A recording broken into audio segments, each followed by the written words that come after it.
Alright guys, so this is the Amazfit GTS 2 Mini, and as you can see, I've been using it for about a week right now. I wanted to cover the quick specs of it, the pros and the cons of it, and ultimately if I would realistically use this watch on a day-to-day basis. Quickly covering the specs of it, this is a 1.55 inch AMOLED display. It's got a resolution of 354 by 306, and the product dimensions, well, let's really talk about the weight. It's about 20 grams, so 19.5 grams in weight. Extremely light, very easy to kind of wear, and you almost forget that it's on your wrist. The memory storage, so cool thing is that there's actually internal memory built in. It's about 4 gigabytes. The battery capacity is 222 milliamps, and now Amazfit says that it lasts almost 14 days on a charge. Definitely not the case. I think I got probably about 2 days worth of actual full day use out of the battery, so not 14 days for sure. Now in terms of the pros, so let's talk about what some of the pros are. The number one pro for this watch would be that it is only about $100 online to buy. So obviously the price point, in terms of if you're looking for a really cheap smartwatch, this is a fantastic buy because it's quite responsive. This is actually made by Xiaomi, and it's their secondary lineup to their smartwatches, and they've just branded it a different name, but in terms of the cost, it's amazing. Okay, so the pros of other pros are, I've been using the smartwatch for about a week right now. It's extremely light, right? It's very easy to use, very light on the wrist. Again, just you almost forget that it's on you sometimes, that it's so light, much lighter than an Apple Watch or a Samsung watch. The other great point is that it has great AOD. So the always on display, you can kind of see it right now. Okay, if I change, if I go in and change, let's see here, the actual watch face, this is the real watch face, but you'll slowly see that the always on display comes on, and it actually looks fantastic, right? It for such a cheap smartwatch, for about $100, if the always on display is really nice and really crisp and really smart looking.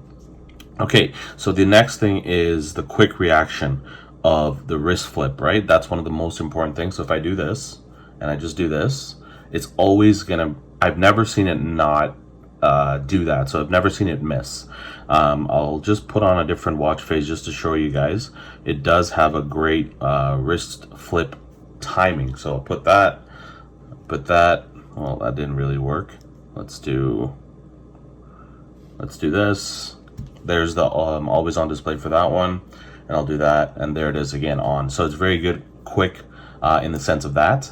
And got reactions first day saying, I would say from other people, I was just kind of wearing this around the workplace and the just with my friends and stuff like that, and they actually asked me, hey, what is that? Is that the new Apple Watch, or what? That looks really sharp. I think I had one of these other faces on, but I got nice reactions from people saying, hey, what is that? Looks really nice, right?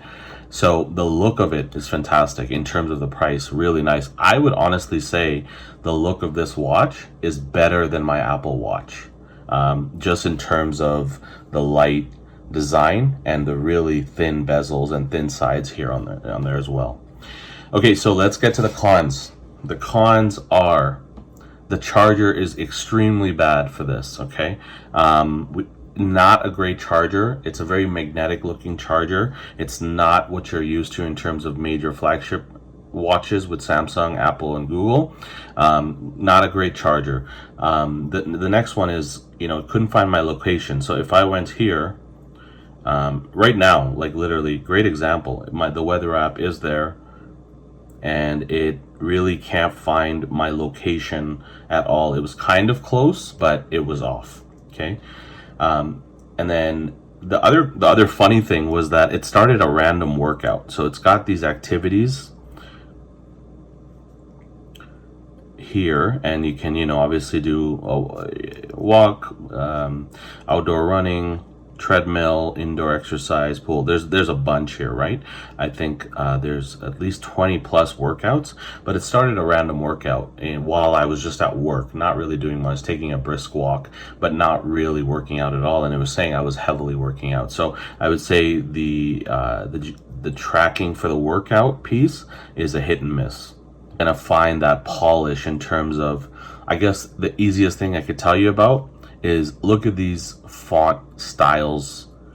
They are a little off, right? It doesn't really feel like it's polished in terms of font styles, font colors, the sizing of the font, and all that kind of stuff. Even if I'm swiping between, the responsiveness on the touch screen is great when it's on, but when it's off, it should double tap easily, but sometimes it's a miss. So I'll try to replicate it right now, and it's of course going to do it fine right now, but the polish of that reaction time, maybe it's a RAM management, maybe it's all those other things, but it's a little bit off. And you know what, the big aspect to that is you don't really expect that for $100 watch. You only get what you pay for, right? So that's a give and take right there. And then the last thing I'll say is this thing has Amazon and Alexa built in right here. Okay, so if I click this, it's going to not work properly. It's most of the time not syncing if I do click Amazon Alexa, but sometimes if I do, it's extremely unusable, right? So I'll click it, I'll say something, but it will take at least about 5 seconds to load and register what I've said and try to respond with something equivalent to what I've asked it, and most of the time it just misses, right? So I would say that feature, I feel like Amazon just gave them some royalty to put their Alexa feature built in. So they did, and they got some, money out of that. But this doesn't make sense at all because it's very unusable. I would rather not even have anything than that Amazon feature.